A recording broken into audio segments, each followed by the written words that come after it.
Hey, sir, did you call? Hey, so is there someone actively in your house right now? Where's he at? You know this guy? Not at all. Okay. Hey, it's the police department. Come on down. What's your name? Your house is next door. It's not this one. Well, stay right there so we can come get you. What's your name? Matthew. Hey, come on down, man. Come on down.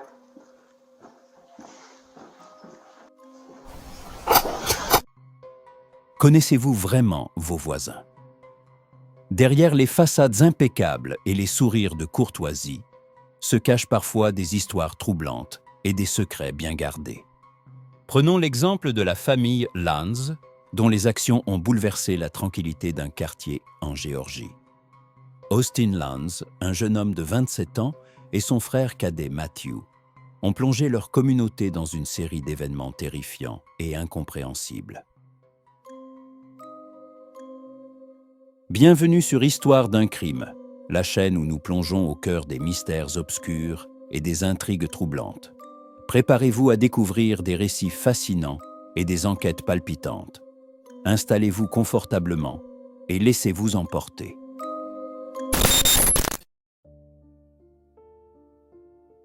Notre récit commence à Acworth, en Géorgie, une banlieue chic d'Atlanta autrefois habitée par les Cherokees. Acworth est réputé pour ses écoles d'excellence, son histoire militaire fascinante et sa proximité avec les lacs Allatoona et Acworth. Contrairement à de nombreux États américains où chaque chef de famille doit posséder une arme à feu, cette exigence n'existe pas à Acworth.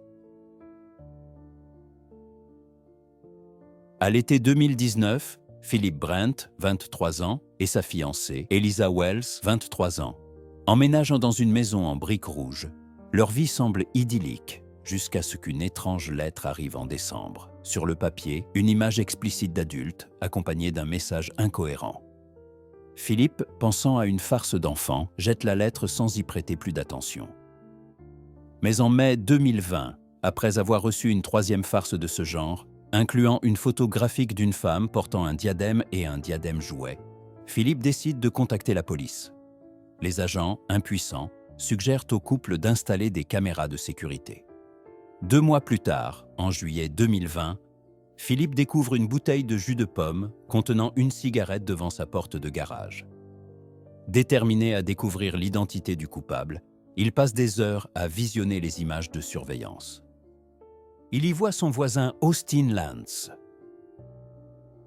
Austin Lanz, un homme de 27 ans, né et élevé en Géorgie, vivait dans une grande maison blanche dans un quartier aisé, partageant une cour avec la maison de Philip Brent et Lisa Wells.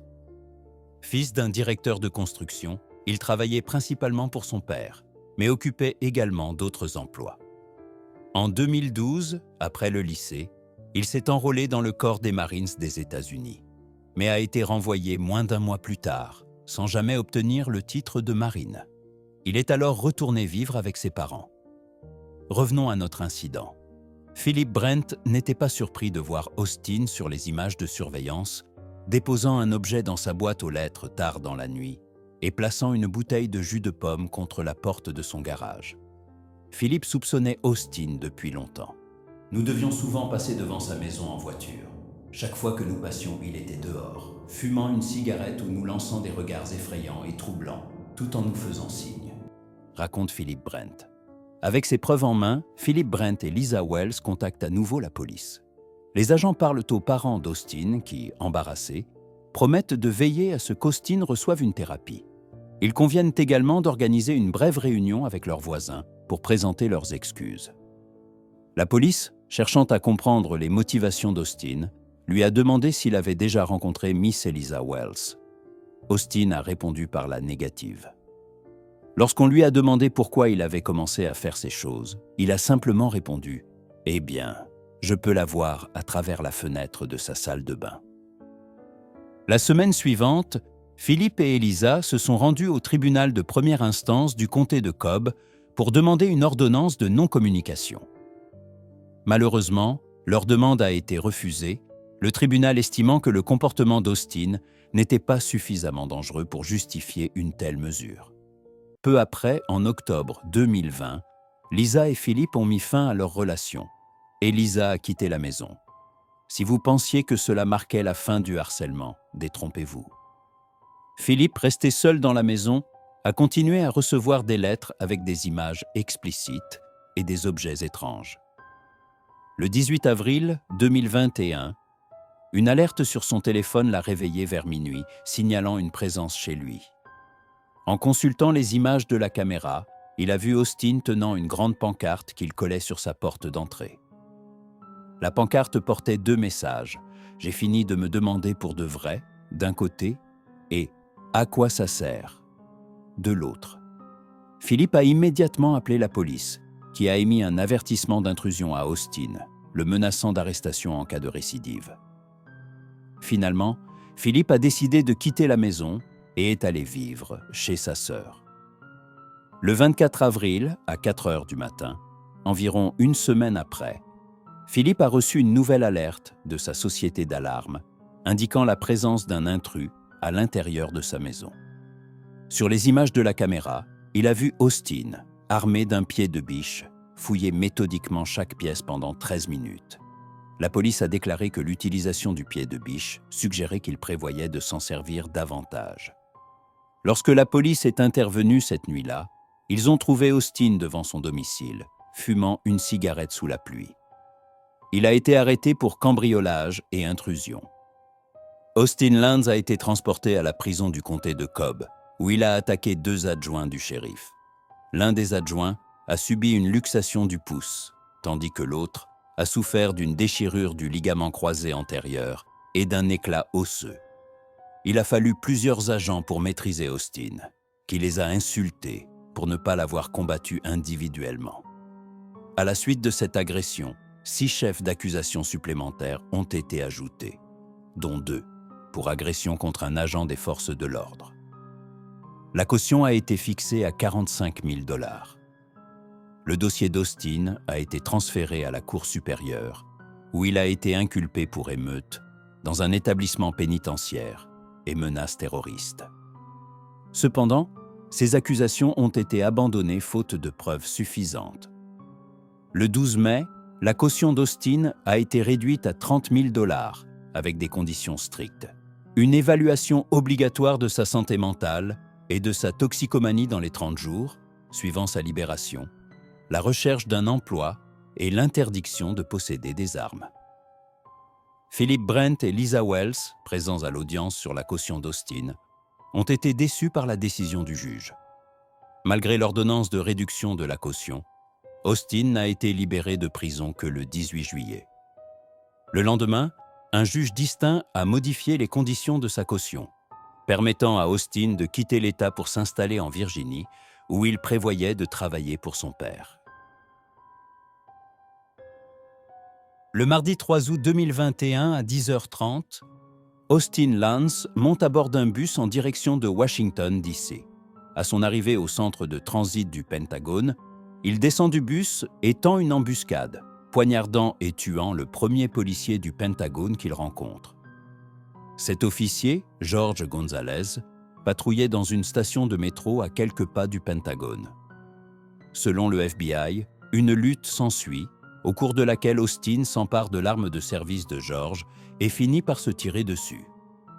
À la suite de cette attaque, le Pentagone est placé en confinement pendant 2 heures.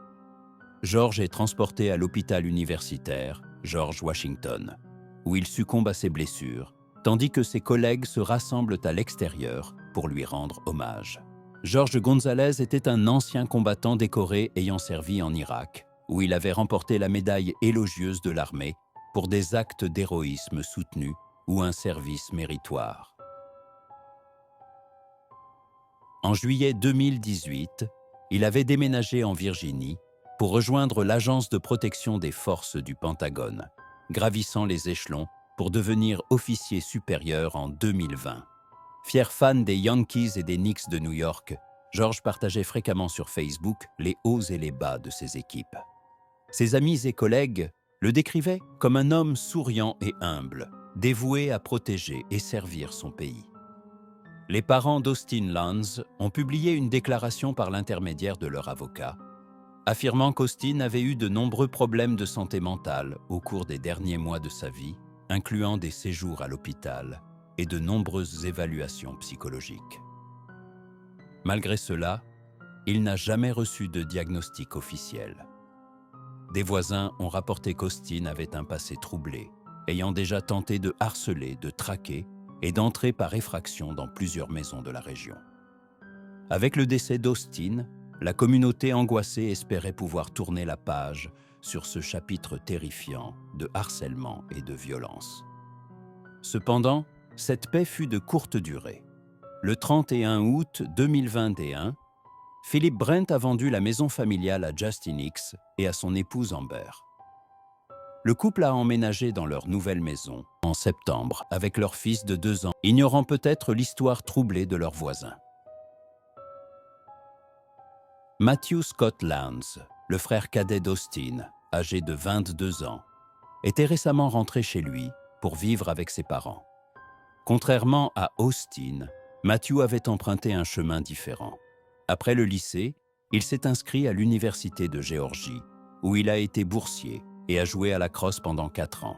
Il s'intéressait à la dentisterie pédiatrique et avait effectué un stage de 5 mois dans un cabinet dentaire en 2018. À l'université, Matthew a étudié la psychologie cognitive et la psycholinguistique. Matthew, comme son frère, semblait avoir grandi dans un foyer aimant, doté de toutes les ressources et opportunités imaginables. Il semblait avoir un avenir brillant, ce qui rend les événements à venir encore plus étonnants. Le jeudi 18 novembre 2021, des membres de la famille se présentent au domicile de la famille X, vers 9h30, accompagnés de la police pour un contrôle d'aide sociale. Ils viennent d'apprendre que l'enfant de 2 ans de Justin et Amber ne s'est pas présenté à la garderie ce jour-là et qu'ils n'ont pas pu les joindre. Après aucune réponse à la porte, la police entre et découvre Justin et sa femme, Amber, morts des suites de plusieurs blessures par balle. Il est révélé plus tard qu'ils ont été assassinés la veille. Quant à l'enfant de 2 ans, il est retrouvé au domicile, sain et sauf, ayant été seul depuis au moins 12 heures. Le garçon est placé chez des membres de sa famille et se porte désormais bien. Le vendredi 19 novembre, la police de Sandy Springs, en Géorgie, une ville située à environ 30 minutes du lieu du meurtre des Hicks, répond à un appel de cambriolage lorsqu'un autre appel au 911 signale une invasion de domicile active à proximité. Les propriétaires effrayés déclarent que le suspect est toujours dans la maison, traînant à l'étage. La police est déroutée et arrive rapidement au domicile. Hey, sir, did you call? Yes, sir. Hey, so is there someone actively in your house right now? Where's he at? Hey, puppy. You know this guy? Not at all. Okay. He's going upstairs. I told him not to go upstairs and he just went upstairs. Okay. Has he got any weapons or anything like I that? can't tell. He's Okay.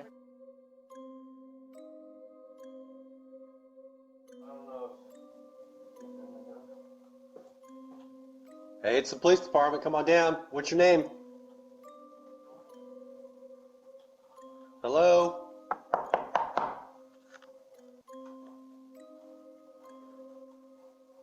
Your house is next door. It's not this one.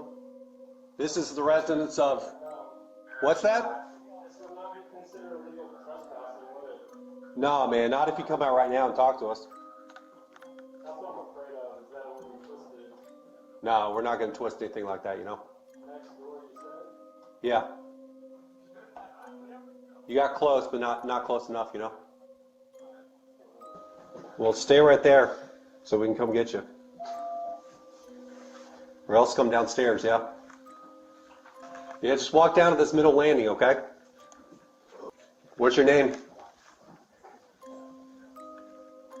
Consider a day gone? What? What'd you say your name was? That's Matthew. Matthew. Hey, Matthew, come on down to the steps, okay? Are these the only steps up? Hey, hey, come on down, man. Come on down.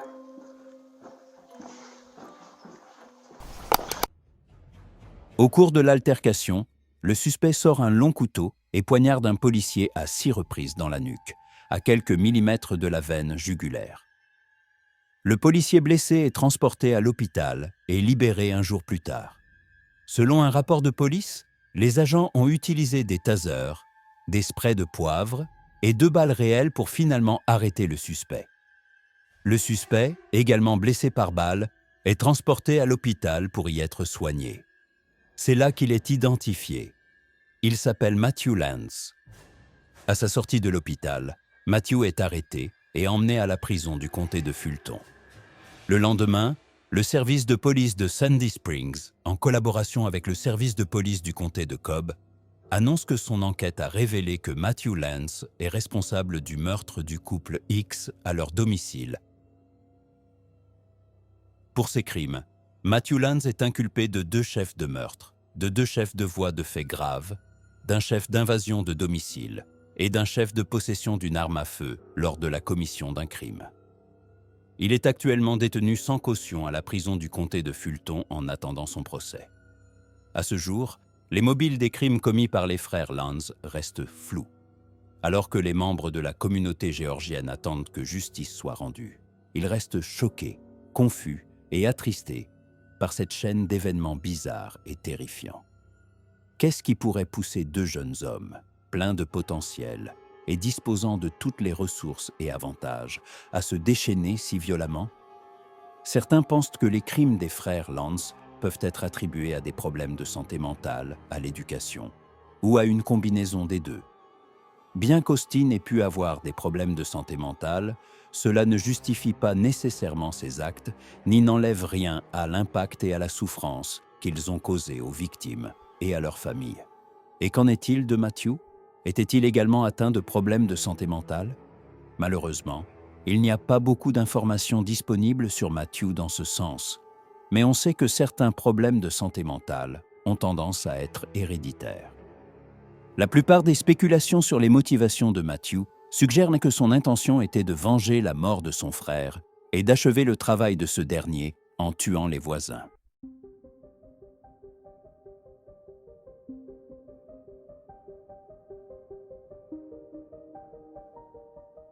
Merci d'avoir regardé la vidéo. J'espère que vous avez trouvé cette enquête aussi intéressante.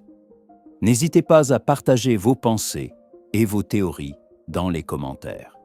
Et surtout, n'oubliez pas de vous abonner à la chaîne pour ne manquer aucune de mes prochaines histoires captivantes. À bientôt.